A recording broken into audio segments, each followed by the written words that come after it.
Hi everyone, welcome back. Now तुम यहाँ पे आए हो, ठीक है। क्या तुम भी एनसीईआरटी की बुक खोल के एनसीईआरटी की बुक खोली, तुमने चैप्टर्स को स्किम किया और तुमने ये सोचा होगा कि वही कितने सारे चैप्टर्स हैं, मैं कैसे करूँगा 15 दिन में। ये सोच के क्या तुमने यूट्यूब पे सर्च किया कि मैं 15 दिन में पूरी साइंस कैसे कवर कर लूँ? क्या यही सोच के तुम यहाँ पे आए हो?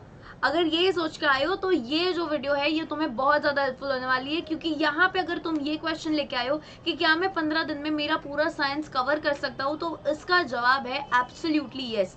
15 दिन में तुम पूरा कवर कर सकते हो, पूरा साइंस। और हम देखते हैं कैसे ना। पहली बात तो 14 नवंबर से लेके 2 दिसंबर तक, 14 नवंबर से लेके 2 दिसंबर तक 17 दिन है तुम्हारे पास, ठीक है ना। तुम्हारा एग्जाम कब है साइंस का? 2 दिसंबर को है, क्लास 10, ठीक है। तुम्हारा एग्जाम है 17 दिसंबर को। नाउ इन 17 दिनों में तुम्हें अपना पूरा साइंस का सिलेबस कवर करना है, that is chemistry, physics and biology. तो वो कैसे करेंगे ताकि तुम्हारा जो साइंस का एग्जामिनेशन है उसमें तुम्हें फुल मार्क्स आ सके, या फिर तुम एकदम बढ़िया स्कोर कर सको 20 आउट ऑफ अपने टर्म 1 के एग्जामिनेशन में, ठीक है। तो हम लोग कैसे करेंगे, तुम्हें कैसे पढ़ाई करनी है। पहले तो तुम्हें पूरा आपको पता है कि एमसीक्यू बेस्ड क्वेश्चन आने हैं, तुमको पता है कि सिर्फ एमसीक्यू आने वाला, कुछ नहीं आने वाला। तो तुम क्या करोगे, सबसे पहले तुम ऐसे नहीं कि पूरा चैप्टर करने जाओ, पहले सबसे पहले जो श्योर क्वेश्चंस है ना वही क्वेश्चंस करो, कि जो टीचर ने बोला कि ये तो पक्का ही आएगा क्योंकि बहुत इंपॉर्टेंट क्वेश्चन है। तो पहले जो श्योर क्वेश्चंस है उसको बड़े बढ़िया तरीके से कर लो, ठीक है। जितने भी क्वेश्चंस करो, try to do maximum MCQ based, जितने ज्यादा एमसीक्यू बेस्ड क्वेश्चंस कर सको उतने ज्यादा सॉल्व करो। सैम्पल पेपर सॉल्व करो, अरिहंत के, ओसवाल के, सभी के सैम्पल पेपर्स अवेलेबल है। तुम अगर सीबीएसई के वेबसाइट पे जाओगे तो वहां पे भी एक सैम्पल पेपर सॉल्व दिया हुआ है, तो वो जो सैम्पल पेपर है वो तुम सॉल्व करो। देखो, जितने ज्यादा क्वेश्चंस तुम सॉल्व करोगे उतना ज्यादा हेल्पफुल तुम्हें मिलने वाला है, क्योंकि साइंस का ऐसा सब्जेक्ट है कि तुम अगर कितना भी रट्टा मार लो, अगर तुमने समझा नहीं है ना तो तुम नहीं कर पाओगे। और समझने के लिए तुम्हें क्या करना है, डिफरेंट टाइप्स ऑफ क्वेश्चंस का अप्रोच देखना है कि एक क्वेश्चन को कैसे अलग अलग तरीकों से हम लोग पूछ सकते हैं। सो ये सभी जो क्वेश्चन पेपर्स है ये सभी सॉल्व करो, तो उससे ज्यादा तुम्हें हेल्प मिलेगा। नाउ तुमने सैम्पल पेपर सॉल्व करिए, तुम बोल रहे हो कि यार मैंने सब कुछ सॉल्व करी है, तो अब मैं क्या करूं, पास्ट ईयर के क्वेश्चन पेपर्स, तुम्हें पीवाईक्यू जो है वो भी सॉल्व करना है। मैम हमें पीवाईक्यू सॉल्व क्यों करना है, पास्ट ईयर के क्वेश्चन पेपर सॉल्व क्यों करना है, वो मैं तुम्हें बताऊंगी।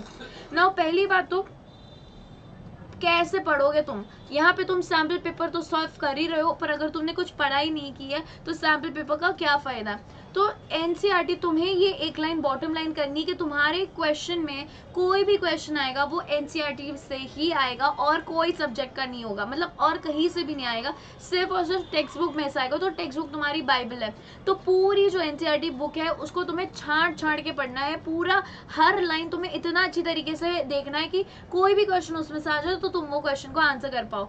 ऐसे पढ़ो कि तुम्हारा थियोरी क्वेश्चन पेपर है। मैम पर हमारा तो एमसीक्यू बेस्ड है, थियोरी क्यों पढ़े हम लोग, क्योंकि एक एमसीक्यू में अगर एक ऐसा क्वेश्चन आएगा जिसमें तुम्हें थियोरी जो है उसकी वो जाननी है, तो वहां पे तुम गड़बड़ कर लोगे अगर तुमने थियोरी पेपर के जैसे नहीं पढ़ा है। तो लास्ट जब तक कैसे होता तो तुम्हें आंसर्स लिखने पड़ते थे, तो वहां पे इंपॉर्टेंट रहता था।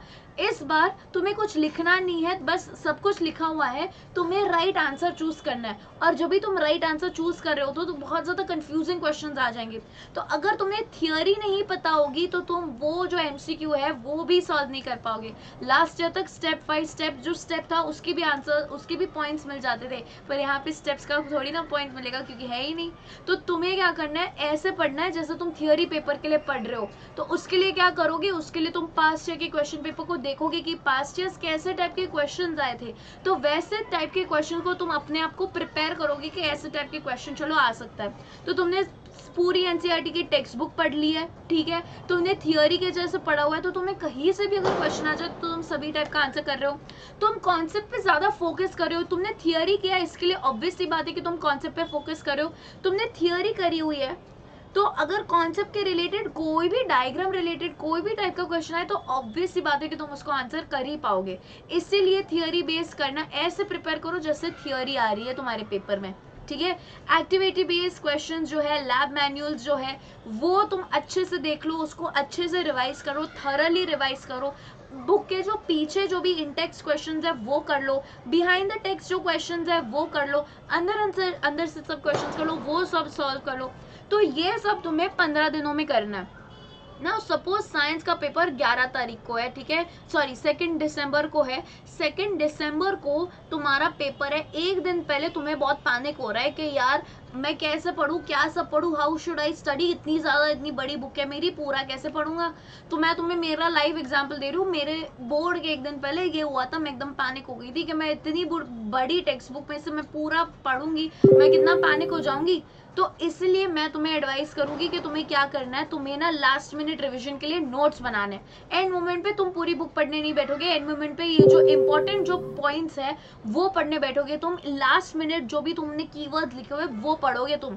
तो उसमें क्या सब आता है, इंपॉर्टेंट रिएक्शंस आता है, इंपॉर्टेंट जो बायोलॉजी के डायग्राम्स है, फिजिक्स के डायग्राम्स है वो याद रखना है, लेबलिंग जो है वो देखना है, लेबलिंग के रिलेटेड अगर कोई क्वेश्चन हो, कोई थियोरी हो, तो वो डायग्राम को देख के तुम्हें याद आ जाना चाहिए कि अच्छा ये पॉइंट था जो मुझे याद रखना है। और एक फॉर्मूला की शीट बनानी है। तो ये जो भी है ये तुम्हें VVIMP मतलब very very very important priority पे रखना है। एक ऐसी शीट बनानी है जिसमें सब रिएक्शन डायग्राम्स और सब कुछ हो बेसिकली। तो इससे क्या होगा, तुम्हारी लास्ट मिनट जो है, लास्ट मिनट पे प्रेपरेशन में बहुत हेल्प करेगी। पूरी टेक्स्ट बुक नहीं देखनी पड़ेगी, बस वो तुम अपने नोट्स देखोगे, तो ये वो तुम 15 दिनों में कवर करोगे। मेरा पर्सनल टिप तुम्हें ये रहेगा कि तुम जब भी NCERT पढ़ रहे हो, ठीक है, जब भी तुम NCERT पढ़ रहे हो तो तुम कैसे पढ़ोगे, ऐसे पढ़ो जैसे तुम एक टीचर हो, ऐसे पढ़ो जैसे तुम एक टीचर हो। फॉर एग्जाम्पल एक तुमने पैरा पढ़ा तो तुम अपने आप को ये क्वेश्चन करो कि अच्छा चलो इसमें से टीचर क्या पूछ सकता है, इसमें से CBSE कौन सा क्वेश्चन पूछ सकता है। हर पैराग्राफ में अपने आप को ऐसा क्वेश्चन पूछो कि अगर ये लाइन आंसर होती तो उसमें क्वेश्चन क्या बनता, अगर ये लाइन मेरी आंसर होती तो उसमें क्वेश्चन क्या बनता। तो ऐसे तुम अभी जब भी अप्रोच यूज करोगे तो तुम्हारा जो आंसर है वो एकदम ही ज्यादा अच्छे से तुम्हें याद रह जाएगा और क्वेश्चन का जो टाइप होगा वो भी रिवील हो जाएगा।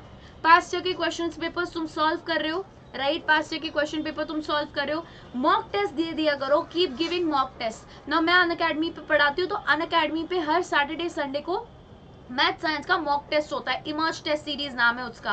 तो ये इमर्ज टेस्ट सीरीज है, वहां पे जाके फ्री में अवेलेबल है। तो वैसी टाइप की टेस्ट सीरीज सॉल्व करो, जितने ज्यादा क्वेश्चन से एक्सपोजर मिलेगा तुम्हें उतना ज्यादा हेल्प होगा। सो इमर्ज टेस्ट सीरीज सॉल्व करो क्योंकि बेस्ट एजुकेटर्स पढ़ाता है। हाँ, वहां पे अगर कोड पूछे तो तुम यूज कर सकते हो कोड VD Life 10, ये तुम्हें एक्सेस दे देगा इमर्ज टेस्ट सीरीज को, ये फ्री एक्सेस दे देगा।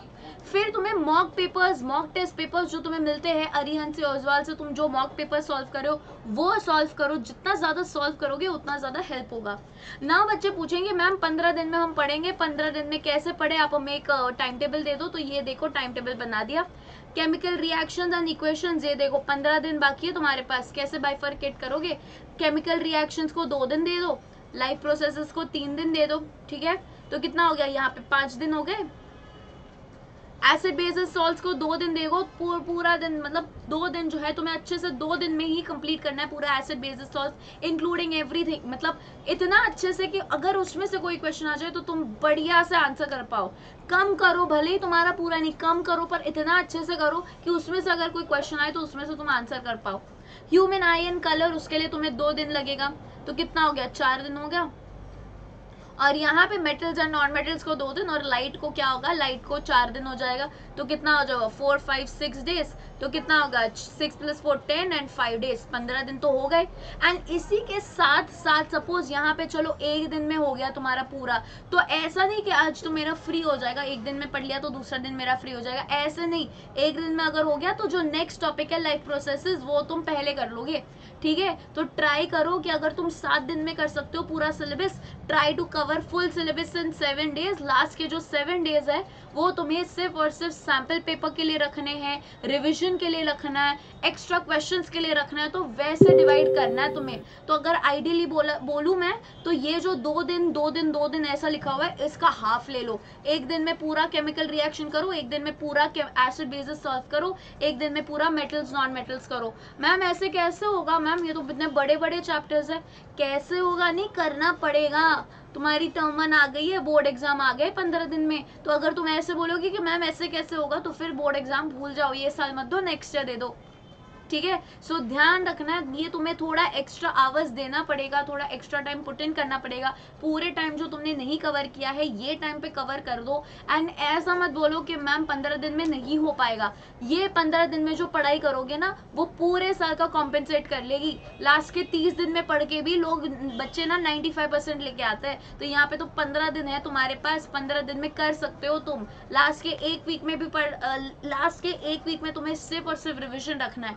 तो ये 15 दिन में ऐसे अपने टाइम टेबल को डिवाइड करो। तो बेसिकली क्या करना है तुम्हें, पहले एनसीईआरटी सॉल्व करो, पूरा एनसीईआरटी एकदम पिच परफेक्ट सॉल्व करो, पूरा रट्टा मार लो, लैब मैन्युअल्स देखो, पास्ट ईयर के क्वेश्चन पेपर सॉल्व करो, फिर सैम्पल पेपर सॉल्व करो। ये जो है ये जितना ज्यादा हो सके इतना ज्यादा करो और मॉक टेस्ट जो है वो देते जाओ। So keep solving. एक बार पढ़ लो, नए नए क्वेश्चंस है तो उसके कॉन्सेप्ट समझो। कोई भी क्वेश्चन को छोड़ मत दो कि अच्छा चलो ये क्वेश्चन मुझे समझ में नहीं आया, छोड़ दो, मैं बाद में करूंगा। ऐसा नहीं करना है, उसका आंसर वो ही टाइम पे सॉल्व करना है तुम्हें, वो ही टाइम पे देख लो, ठीक है। सो वो ही टाइम पे आंसर सॉल्व कर लो, हर कॉन्सेप्ट को अच्छे से समझ लो एंड सैम्पल पेपर सॉल्व करो। ऐसे में मैं तुम्हें दावे के साथ दे सकती हूँ कि फुल मार्क्स आएंगे ही आएंगे। तुम्हारे पास 15 दिन बाकी है, 15 डेज, बहुत ज्यादा टाइम है ये। 15 दिन में तुम पूरा सिलेबस कर सकते हो। साइंस तो ऐसे हलवे के जैसे कर सकते हो, बस थोड़ा डेडिकेशन ज्यादा देना पड़ेगा, मोटिवेशन अपने आप को खुद को देना पड़ेगा तुम्हें कि नहीं भाई ये टाइम पे तो मुझे 95 लाना ही लाना है, कैसे भी करके 95 लाना ही लाना है। तो गोल बनाओ अपना और तुम डेफिनेटली 15 दिन में साइंस कवर कर सकते हो, ठीक है। सो कोई भी डाउट हो साइंस के रिलेटेड मुझे चैट बॉक्स में, कमेंट बॉक्स में डाल दो। कोई और सब्जेक्ट के रिलेटेड कोई डाउट है तो वो भी तुम पूछ सकते हो मुझे। सो मैं तुम्हें मिलती हूँ नेक्स्ट वीडियो में, ठीक है। नेक्स्ट वीडियो में हम और एक मैं स्टडी प्लानर लेके आऊंगी कि तुम 15 दिन में अपना स्टडी प्लानर कैसे बना सकते हो ताकि फुल सिलेबस कवर कर लो। So make sure that you hit the like button, subscribe कर लेना चैनल को और मिलते हैं हम लोग नेक्स्ट वीडियो में, ठीक है। चलो जल्दी से जाके पढ़ाई करने जाओ। Bye everyone, take care, see you soon.